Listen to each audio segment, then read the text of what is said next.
Called, लिख दीजिए एक लाइन में इसको आप लिख सकते हैं, a and the are called articles. ऐसा अभिपद होता है, आर्टिकल का हिंदी होता है अभिपद, है ना। ऐसे और भी सुनिए, बहुत अच्छा क्वेश्चन किए है। आर्टिकल का मतलब वस्तुएं भी होता है। आर्टिकल का मतलब है वस्तु, जैसे अभी कुछ यहाँ पर आपको दिख रहा है, तो these are the articles. Articles पर 2-3 चीज होता है, अभिपद होता है और एक वस्तुएं। समझ गए? हाँ,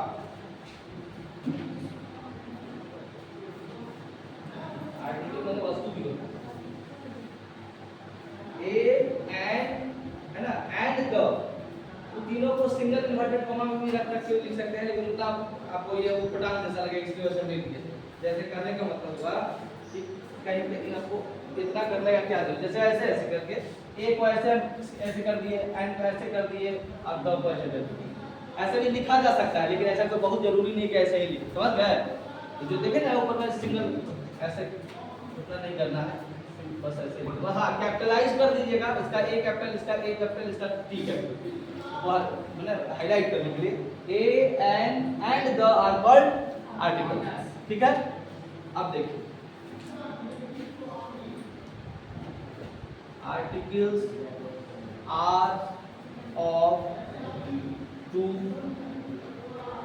काइंड्स। एक लाइन में इसका क्या मतलब समझे? आर्टिकल 2 प्रकार के होते हैं। आर्टिकल्स आर ऑफ 2 काइंड्स, इसका क्या मतलब हुआ? 2 प्रकार के होते हैं। पहले लिखिए, write down, articles are of 2 kinds. Articles are of 2 kinds.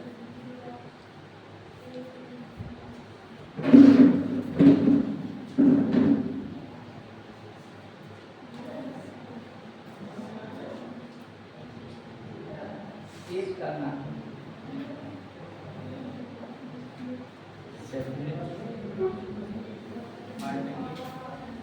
और दूसरे का नाम है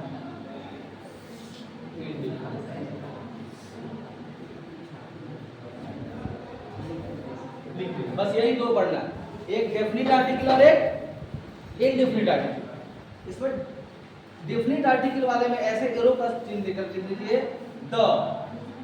इसको द भी पढ़ा जाता है और दी भी पढ़ा जाता है। आज ये भी बताएंगे कि द कब पढ़ा जाएगा और दी कब पढ़ा जाएगा, दोनों बात है ना।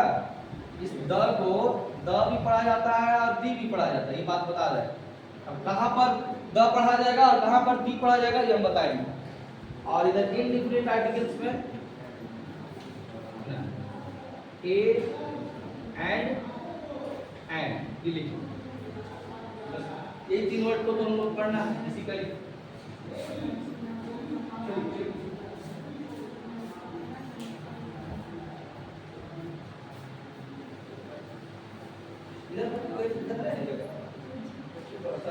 किसी को नहीं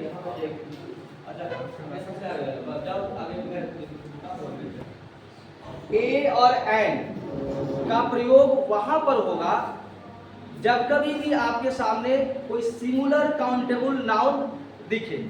कैसा नाउन? Singular countable noun. ऐसे नाउन एक या तो सिंगुलर होगा या तो प्लूरल होगा, तो उसमें प्लूरल वाले के साथ तो नहीं, क्योंकि ए और एंड दोनों का इंडिकेशन एक को दर्शाता है। जैसे आपको बोलना है मेरे पास एक कलम, तो आप बोलते हैं ना I have a pen, one ना बोल के आप आर्टिकल ए लगाते हैं। ए का मतलब क्या है? शाब्दिक ए का क्या हो जाता है? एक। एंड का भी अगर बोलता है तो अगर बोलता है आई हैव एप्पल बोलता है तो एंड लगा, लेकिन एप्पल्स में तो नहीं लगेगा। तो यानी ये क्लियर मैसेज आपको दिया जा रहा है कि ए और एंड, ए या एंड आपको सिंगुलर काउंटेबल नाउन के पहले ही लगाना है। कैसे नाउन के पहले लगाना है? ये तो एकदम क्लियर है। तो इस चीज को हम समझाने के लिए अब कुछ एग्जांपल लेंगे, है ना। जैसे देखिए, बहुत सारे लोग समझ प्रॉब्लम क्या होता है। जैसे देखिए, ए का प्रयोग हम वहां पर करेंगे जब, देखिए, जब कभी भी आपके सामने अंग्रेजी का वैसा शब्द आए जब उसका उच्चारण, ध्यान दीजिएगा हम क्या बोल रहे हैं बहुत बारीकी से, जब उसका उच्चारण हिंदी वर्ण वाला के व्यंजन वर्ण से शुरू हो। कैसे शुरू हो? जब उसका उच्चारण कैसे से शुरू हो? व्यंजन वर्ण से। तो जितना भी आप जो पढ़ते हैं अ आ ई को छोड़कर, आ ई वाला इसको छोड़ी तो स्वर हो जाता है हिंदी वर्णमाला का। तो स्वर से जो अगर जिसका शुरू हो उच्चारण तो उसमें क्या लगाना है, ऐन लगाना है। और व्यंजन यानी क ख ग ये सबसे अगर उच्चारण चालू हो किसी भी शब्द का तो उसके पहले क्या लगाना, ए लगाना। जैसे एग्जांपल के तौर पर अगर हम बोले, देखिए यहाँ तो इसका उच्चारण आप कैसे लिखते हैं, ऐसे ही ना लिखेगा। तो ये जो च आ रहा है ये क्या है, हिंदी वर्णमाला का क्या है, व्यंजन है। तो बस इसी पर गौर करना है, ये क्या है, हिंदी वर्णमाला का। लेकिन बहुत लोग क्या गड़बड़ करता है, जैसे देखिए अब मान लीजिए यहाँ पर और ऐन वहां पर लगाना है जब किसी अंग्रेजी वर्ड का हिंदी उच्चारण स्वर से शुरू हो। क्या चीज से शुरू हो, हाँ। जैसे मान लीजिए यहाँ पर आप लिखते हैं, मान लीजिए ऑक्स लिखते हैं, तो आपको यहाँ पर क्या लगाना है, एन ऑक्स। ऑक्स के पहले क्या लगेगा, तो यहाँ पर ऑक्स के पहले एन लगने के पीछे कारण क्या है, आप कुछ इस प्रकार का उच्चारण करिएगा तो हमको ज्यादा नहीं देखना है, बस अ आ रहा है कि नहीं आ रहा, तो अ क्या है, हिंदी वर्णमाला का स्वर है। तो बस इतना ही समझना है। मेन डिफरेंस यही है कि ए हम वहां पर लगाएंगे जब कभी भी अंग्रेजी का कोई सिंगुलर काउंटेबल नाउन आए और यदि उसका उच्चारण हिंदी वर्णमाला के व्यंजन से शुरू हो। क्या चीज से शुरू हो, तो उसके पहले क्या लगा देना है, ए। और एन वहां पर लगाना है जब कभी किसी सिंगुलर काउंटेबल नाउन का हिंदी उच्चारण हिंदी वर्णमाला के स्वर से शुरू हो। क्या चीज से शुरू हो, तो वहां पर क्या लगा देना है, एन लगा देना है। इसमें कोई दिक्कत